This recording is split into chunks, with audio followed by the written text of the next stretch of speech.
a nice break at lunch. Hopefully you had some good food. And I know a number of people were planning on heading out into the sunshine. So hopefully you did get the opportunity to do that if you were able to. And, at least where we are today, up near Stirling, it's lovely outside. So hopefully you had a nice break. This afternoon, it's not going to be a surprise. We're going to go back to the same process we've been doing. You heard the evidence this morning. You heard from the different perspectives, different suggestions, different ideas about how things could be taken forward to actually address the question of how should Scotland manage its materials and resources in a way that actually helps us tackle the climate emergency in an effective and fair way. So you heard from different perspectives. You've had a chance to really sort of start identifying where there might be opportunities to do something different, to beginning to think about where there might be opportunities to make recommendations as part of our report to Parliament about how things could be done differently to actually help us make this change. So this afternoon, we're going to spend the first part of the afternoon doing that same process of going back to those templates, which are about identifying, where there is scope, where there is scope to make potential recommendations. And then in the afternoon, second half of the afternoon, we're going to be going back to the work that you did on diet and land use in the last weekend we were together, and looking at what has come forward as those kind of proposed draft recommendations. And they're really at an early stage. It's not at the moment about sort of having to make really final decisions.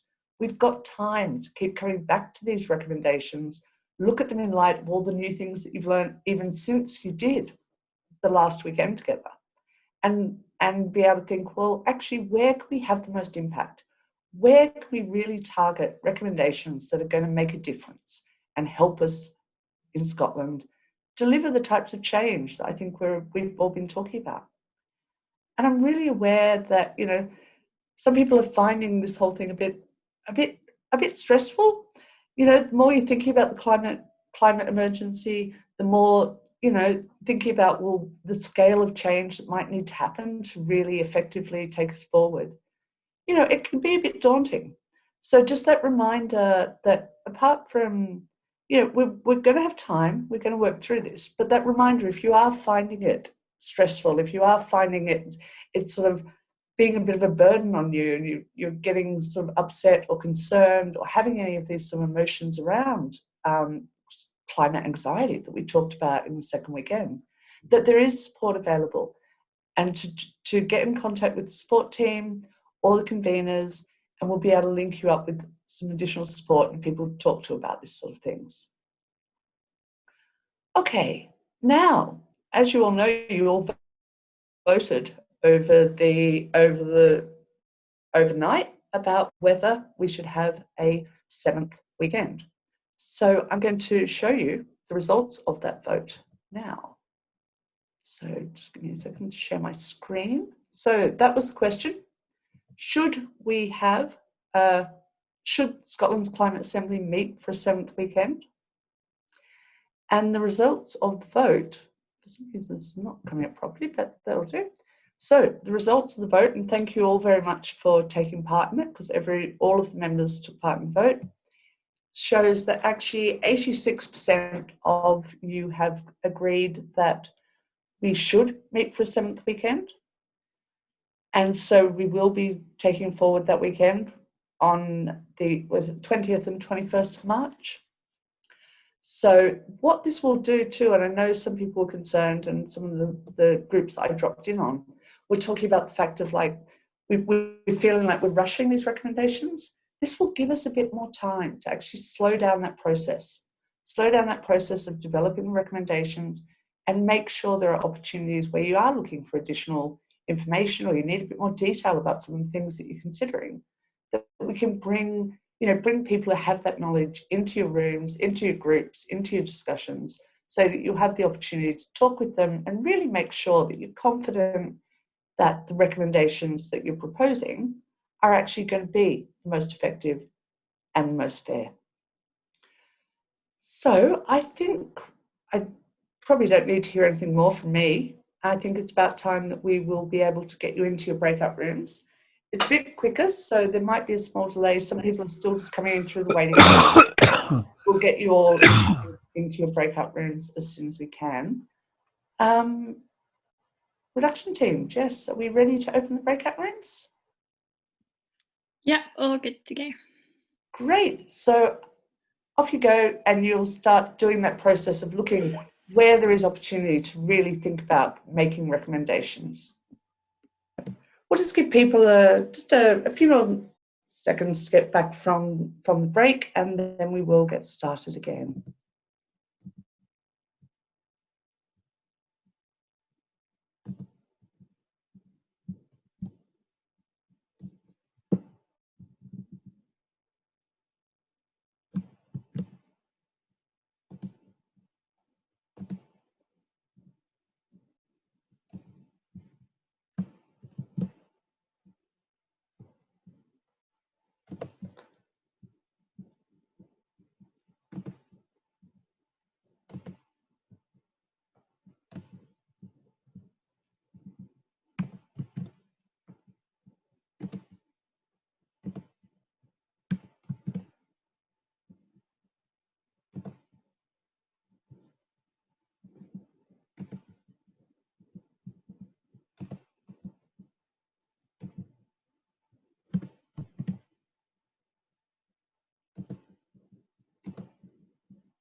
Okay, so it does look like that's everybody heading back now, back from the break. Hopefully you've enjoyed those last conversations and started to identify where there are potential to develop up recommendations for the future around some of the topics we've been talking about in terms of where we are in terms of managing resources. And as we move forward, we've been in this diet and lifestyle stream. You'll start to see that actually, although we've been taking information, we've been taking evidence in isolation around our 4 different questions, that actually all of these things are cutting across each other as well. And they're all going to help sort of contribute to how we start thinking, what's really going to have an impact? What's really going to make a difference that we can put forward with our recommendations? So this afternoon, we're going to go back to the work that we did at the last weekend and the work that you all did around diet and land use. Now, you will have received, you will have been sent all the sort of, sorry, I'm losing my words today. You will have been sent in advance a document that kind of tried to bring together some of the things that were talked about across the different groups. So this idea that, you were all working individually and you were all filling in these sort of templates and coming up with lots of really good and really detailed and exciting ideas of what might make a difference. But what we've done is actually then, look across all the different groups, pull together and try and really identify what are the key kind of themes and objectives that people were most interested in. What are the things people are trying to achieve out of the recommendations? So we've done that process of consolidation and sent it all out to you. And basically, it's a process to try and really draw together what are the key things that we're trying to achieve, and we can build up over the next few weekends that we're together that idea of how that can best be done and the detail of how things need to be done.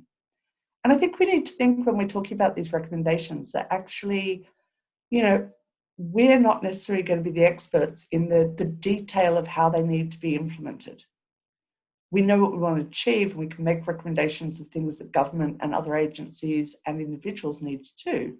But the very detailed stuff about exactly, how this can be implemented probably is going to be down in the end to people who are charged with delivering on what we're doing, what we're recommending rather than us to come up with the detail. So I know some people have commented that, you know, the proposed draft recommendations that have been sent out to people are pretty high level. They've lost some of the very specific details that were in your earlier documents. And that's okay. That information is all still there. And we can come back to it and we can add more detail once we've decided collectively that, yeah, these are the things we really want to focus on. So today will be an opportunity to go back and have a look at how these have been put together, see if they do capture what your intention was when you were working in your groups last time, to see some of the things that were obviously proposed by other groups, and also to hear some of the comments back from some of the evidence group and the evidence leads about where they think you might be able to, where they think you might be able to focus the recommendation more tightly, or, you know, maybe change if, you know, as we said, if it's something that is already a local government responsibility, then that's, you know, we need to make sure our recommendations are targeted at the right place. The things that we've managed to sort of, in looking back over all the work you did in your individual groups, pull out as appearing to be the kind of key goals that you were looking at. And then under that, some proposed recommendations and some comments back from the evidence leads who were involved with the work last weekend. So the task that we're asking you to do now this afternoon is to go back into your breakout groups, to look at this document, and some of you will have it there already. Your facilitators will also have information they'll be able to share and show you. First of all, starting to think, like, are these goals, objectives, these ambitions, is this what we're really trying to achieve if we're thinking about how we can make fair and effective change? Looking at the proposed drafts that are there, deciding whether actually they do feel like good ideas, like things that we're not at the moment committing that we're fully supporting them, but it's like there's potential here. There's something, this seems like something that could make a difference. Maybe tweak it, reword it, if that's what you need to do, but recognising again that other groups will be working on it too, so it might come back in a slightly different format if two groups have done something slightly different. And then think about really, where is there that potential to have the most impact? Where can we, what recommendations, or of the multitude of recommendations we could make, do we really think actually this will be an important one? This is one we really want to put to Parliament and expect them and hope that they will act upon. If you've got any questions about the process, you can get your facilitator to call me in. I can come and, you know, clarify anything that's happened. But otherwise, I think we're going to let you get on with it, and we'll see you back again just before 4. Okay, so welcome back, everybody. Hopefully you've had good and stimulating, productive conversations. I know from, you know, a couple of groups that I heard bits and pieces from, that definitely people were starting to grapple with some of the challenges here about what we would take forward as recommendations and what's going to have the most impact. I know each group was really focusing on one set, so some groups were focusing on land use and some were focusing more on the diet aspect. I know, and I think hopefully you can trust that your fellow members were actually giving serious consideration, important consideration to the topics that they were looking at, the same as you were for the topics you were looking at. Between now and the next time we meet in February, we will share some of the feedback from what's come out of the discussions today. So you will have an opportunity to make some additional comments on the other topic you may not have got to look at directly today.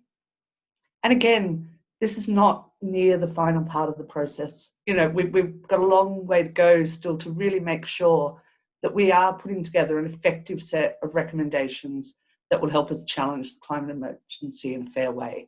So hopefully, and now that we've all agreed that we're going to have a 7th weekend, we will have time to really give these some good due consideration. And when we do come back with the other members who've been working on work and travel and looking at homes and communities, you'll also have the opportunity to find out a bit about what they're recommending and why, and see how it fits with ours, so we can build a collective set of recommendations from across the Assembly as a whole. A couple of other things I just need to say before we finish up for today. A reminder to you, because I know some people have sort of, we've had a lot of evidence, a lot of information given to you. And that really is the end of the bulk of our evidence now. We won't be bringing a lot of new information in, apart from the information that you request to help you actually develop up these recommendations further. But a reminder that on the Members Hub and on the website are all the videos and transcripts of all of the speeches as well. So you can go back and look back at information that you're now going, right, we need to do something with here. And just a reminder that, the more and more that we get into this, it's quite natural if people are starting to find the whole task a bit daunting, but also maybe finding it a bit stressful, a bit upsetting, that there is support available for you. There's been some new resources put up on the members side as well, these wellbeing resources about when you're thinking around some ideas around climate change. You can also contact the conveners, and I'm just putting their email address into the chat there, but it's convener.scott.climateassembly@gmail.com. And if you don't go that way, you can always contact the support team and we can put you in touch with them as well. So, lots of things there that if you are feeling a bit sort of anxious about any of it, there's support available for you. So please do use it if you'd like to. And the last thing I'm going to mention before handing back over to Ian is really that the research survey, you'll be getting the survey link again. Really important because it gives us feedback on how things are going, how you're finding it, and allows us to make sure that we're changing things and adapting things to fit in with what's going to work best for you. So if you haven't already, if you're not signed up to do the research surveys, it's not too late. There's the link in the chat there, or again, you can ask for the support team and they'll link you through to the research surveys. But yeah, just encourage as many of you as possible to fill those out. They're really valuable for us as we move forward. And that's it from me today. Thank you so much for all of the work that you've been doing. And I look forward to going back and having a look at all of the different sort of documents and forms and stuff you've been working on today. I'll just hand over to Ian to finish up. Thanks, Kayla. Well, just a big thanks from me as well, really. I was popped into a few of the group's discussions today, and it was pretty clear lots of animated discussions, people were getting to grips with it. And I'm really pleased to see that we're going to have that extra weekend. Not because I got any sense that people are kind of baffled and confused. I think it's just suggests that people are getting really engaged with this. It's really tricky, taking it seriously and wanting to unpack these issues, drill into the detail a little bit more. And I think that will really give us it. And it all sets up really nicely for our next weekend. Weekend 5 is going to be very different. We're going to be coming back, trying to integrate everything together. You're going to be hearing about everything you've been going through in this one, the difficulties that have been shared in the other streams. So we're starting to get a sense of that. We'll get a sense of the overlaps, and we'll get a sense of maybe some of the contradictions. So it's going to be a really interesting melting pot for the next one. So that's great. And well, take care, everyone, and I hope you've enjoyed it. That's the main thing. I know it's serious, but you've got to enjoy it. And see you next time. Bye then. Right. Thanks.